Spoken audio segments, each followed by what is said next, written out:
मैं Dinesh Tiwari, Republic live news से। अभी मैं दुर्गावती जलाशय परियोजना और गुप्ता धाम का जो मुख्य प्रवेश द्वार है, मैं दर्शकों को दिखाना चाहता हूँ कि मैं यहाँ हूँ और मेरे साथ कुछ सामाजिक इस क्षेत्र के और राजनीतिक पार्टी से जुड़े हुए जमीनी धरातल पर काम करने वाले कार्यकर्ता हैं। सर, मेरा एक आपसे क्वेश्चन है कि जो 75 साल से इस क्षेत्र के लोगों को जो उम्मीद थी कि हमारे क्षेत्र में रोजगार बढ़ेगा, पर्यटन का द्वार खुलेगा, पर्यटन का विकास होगा, चूँकि चेनारी जो ये क्षेत्र है कैमूर पहाड़ी श्रृंखला से घिरा हुआ है, यहाँ बहुत प्रचुर मात्रा में खनिज ये इसके गर्भ में है, प्लस ऐतिहासिक शेरगढ़ किला है, धार्मिक गुप्ता धाम है और पर्यटन दृष्टिकोण से बिहार का सबसे बड़ा दुर्गावती जलाशय परियोजना है। 3 पर्यटक स्थल होने के बाद भी और यहाँ के क्षेत्र के लोगों ने उप प्रधानमंत्री बाबू जगजीवन राम को जिताया, लोकसभा स्पीकर को जिताया, अभी वर्तमान में मुरारी प्रसाद विधायक हैं 6 पासवान साहब। उसके बाद भी जितना विकास होना चाहिए था इस क्षेत्र का नहीं हुआ। इसके बारे में आपकी क्या राय है? माननीय पत्रकार महोदय जी, तो परियोजना का नींव बाबू जगजीवन राम ने डाला था, लेकिन जब भारतीय जनता पार्टी के सांसद मुनीलाल जी जीते थे और अटल बिहारी वाजपेयी का जब केंद्र में सरकार था, तो समझिए कि परियोजना समझिए कि धूल धूसड़ित और दीमक से समझिए कि इस परियोजना का कागजात सड़ रहा था। लेकिन हमारे माननीय स्वर्गीय सांसद मुनीलाल जी ने उस धूसड़ित और फाइल को समझिए कि झाड़ पोंछ कर उस परियोजना को ऊपर किए और प्रधानमंत्री अटल जी के पास जाकर कहे कि प्रधानमंत्री जी, एक हमारे क्षेत्र में एक परियोजना है, उसको बना देने से वहाँ समझिए कि पानी का नहर का समझिए कि सिंचाई का व्यवस्था हो जाएगा और पर्यटन का बहुत बड़ा समझिए कि एक परियोजना वहाँ तैयार हो जाएगा। तो उन्होंने इस परियोजना को समझिए कि चालू कराया था और उसके बाद में जब केंद्र सरकार से पैसा मिला था, उसी पैसा से ही परियोजना समझिए कि बना था। ये बात ठीक है, लेकिन लोगों का कहना है कि जितने तेज गति में विकास होना चाहिए, क्योंकि जब यहाँ के लोग पर्यटन करने शिमला कुल्लू मनाली जाते हैं तो वे आते हैं तो कहते हैं कि 80 और 90% लोग पर्यटन पर निर्भर हैं, लेकिन इतने प्रचुर मात्रा में शेरगढ़ किला, गुप्ता धाम और दुर्गावती जलाशय परियोजना होने के बाद, इतना सुंदर कैमूर पर्वत श्रृंखला होने के बाद भी इस क्षेत्र का विकास क्यों नहीं हो पाया? पत्रकार महोदय, बिहार सरकार की कुव्यवस्था और कुनीति का ही समझिए कि परिणाम है। हम इस क्षेत्र का हैं, बिहार प्रदेश के सामाजिक न्याय मोर्चा के प्रवक्ता हैं। हम इस वादियों में घूमने के लिए समझिए कि खुद को समझिए कि जाते हैं। जितना अच्छा हमने कश्मीर का भ्रमण किया है, बाबा अमरनाथ का भ्रमण मैंने किया है, लेकिन इस वादियों में जब जाते हैं तो समझिए कि इस वादी को कश्मीर से समझिए कि कम नहीं कहा जाएगा। कश्मीर का ही है भाई वादी, इसको कैमूर पहाड़ी को कहा जाएगा।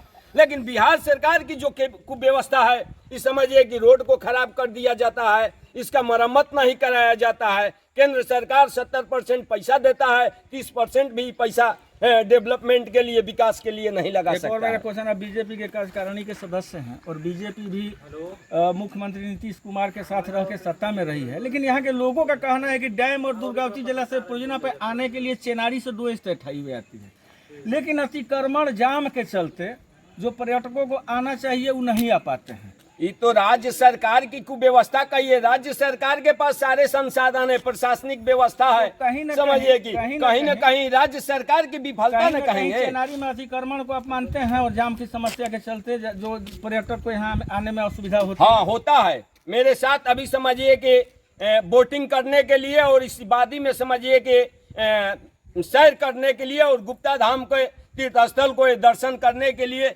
अभी हमारे समझिए कि क्या कहते हैं, गृह मंत्रालय से कुछ कमांडो के लोग आए हुए हैं, लेकिन समझिए कि वो लोग भी बिहार सरकार की कुव्यवस्था के चलते इस गेट पर खड़ा होकर मुख्य दर्शक बनकर समझिए कि गेट का समझिए कि केवल दीदार कर रहे हैं। क्षेत्र के लोगों का और चीज कहना है, मैं अपने चैनल के माध्यम से बताना चाहता हूँ। उन लोगों का कहना है कि जो दक्षिणी बिहार के विधायक, सांसद और मंत्री हैं, उनकी बातों को पटना नहीं सुनी जाती है। हमेशा से उत्तरी बिहार के विधायक मंत्रियों का दबदबा रहा है सरकार पे, पत्रकार उधर ज्यादा दिया जाता है, जबकि दक्षिणी बिहार में पर्यटन, खनिज आपदा की बहुत प्रचुर मात्रा में है, लेकिन उसके बाद भी जो फंड दक्षिणी बिहार को निर्गत होना चाहिए, अभी तक दक्षिणी बिहार से बिहार सरकार उपेक्षा करती। इसमें क्या सच्चाई है? पत्रकार महोदय, तो आंख से देखने का चीज है। आपके क्षेत्र का, आपका जो क्षेत्रीय विधायक है उस समझिए कि राज्य सरकार के मंत्री हैं, लेकिन जहां इस समझिए कि पर्यटन स्थल पर, पवित्र तीर्थ स्थल पर आप खड़ा हैं, यहाँ धूल धूसरित कंक्रीट और गोबर समझिए कि गंदगी का अंबार समझिए कि लगा हुआ है।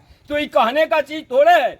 पत्रकार महोदय, कैमरामैन उधर दिखाइए, समझिए कि देखिए गंदगी का अंबार लगा है, यहाँ जानवरों का समझिए कि गोबर का ढेर लगा है, और यहाँ जब हम गेट पर खड़ा हैं तो यहाँ खुद कंक्रीट और गंदगी का समझिए कि अंबार है।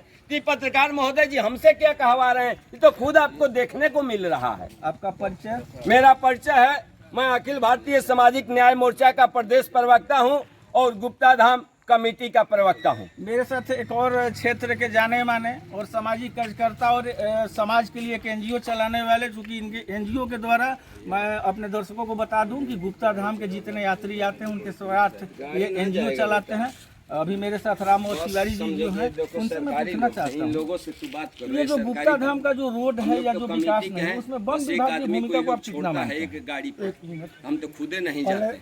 मैं पत्रकार मीडिया लोग को यही तो है बेटा, अगर मैं कुछ करता हूँ तो हम तो खुदे कमेटी के, हम तो ज्यादा से ज्यादा केंद्र सरकार की जो बात हो रही है, ये बेचारे कहे हमारे पूर्व अजय भारद्वाज जी, तू ऐसा करो, बिहार सरकार की बात आपने प्रश्न किया कि फंड की कहे यहाँ दुर्गति है, क्यों उत्तरी बिहार में जाता है, क्यों दक्षिण बिहार में जाता है? लोग कहते हैं, लोग कहते हैं। तो इसका प्रत्यक्ष ही है कि जब भी सिंचाई मंत्री जो है संजय, पहले इसके पूर्व ललन सिंह थे जो कि भाजपा के तालमाल से थे, अच्छी फंड दी, अच्छी प्रोग्रेस की है। चले जाना दर्शन करके फिर 11 जो वही संजय झा मंत्री हुए, जो 3 महीना में रिटायर होता है, उस पदाधिकारी को विदा कर देते हैं, बढ़िया पदाधिकारी अपने यहाँ ले जाते हैं, सारी फंड अपने यहाँ ले जाते हैं।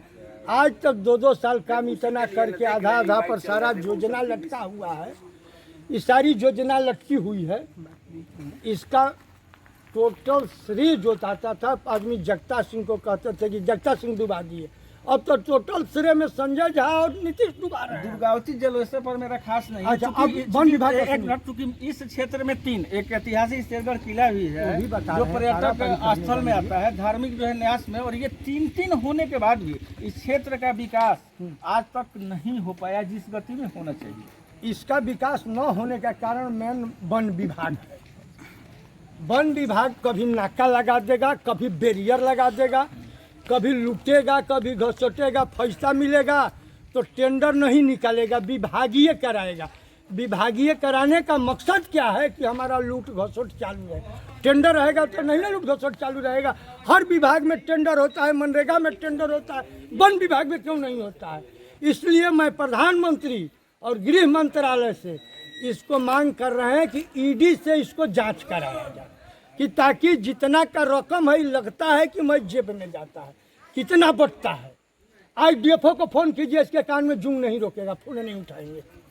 अब क्या अपना समस्या कहिएगा। आप तो पिछले बार दोनों जिला के जो वरीय पदाधिकारी जिलाधिकारी थे, हाँ, उनका तो आपने प्रशंसा किए थे। एसपी वो सर कहे किया नहीं, था। एसपी को ताजो करे नहीं, आज भी कह रहे हैं कि डीएम वजह से ही इतना हमारे अच्छे से मिला। उस टाइम भी कह रहे, आज भी कह रहे हैं।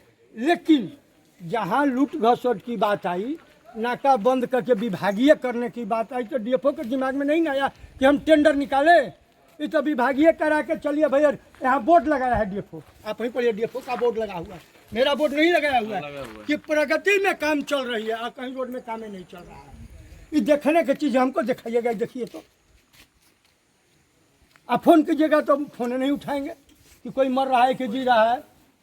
इनका कहना है कि डीएफओ साहब के पास कोई भी फोन करता है वे नहीं उठाते हैं, और ये जो तिवारी जी का साफ कहना है कि गुप्ता धाम का विकास नहीं होने का मेन कारण वन विभाग की लापरवाही कार्यशैली, और काम तो फाइलों में हो जाता है लेकिन वन विभाग द्वारा धरातल पे काम नहीं किया जाता है। दुर्गावती जलाशय परियोजना के गुप्ता धाम के मेन द्वार से रिपब्लिक लाइव चैनल के लिए दिनेश तिवारी की रिपोर्ट।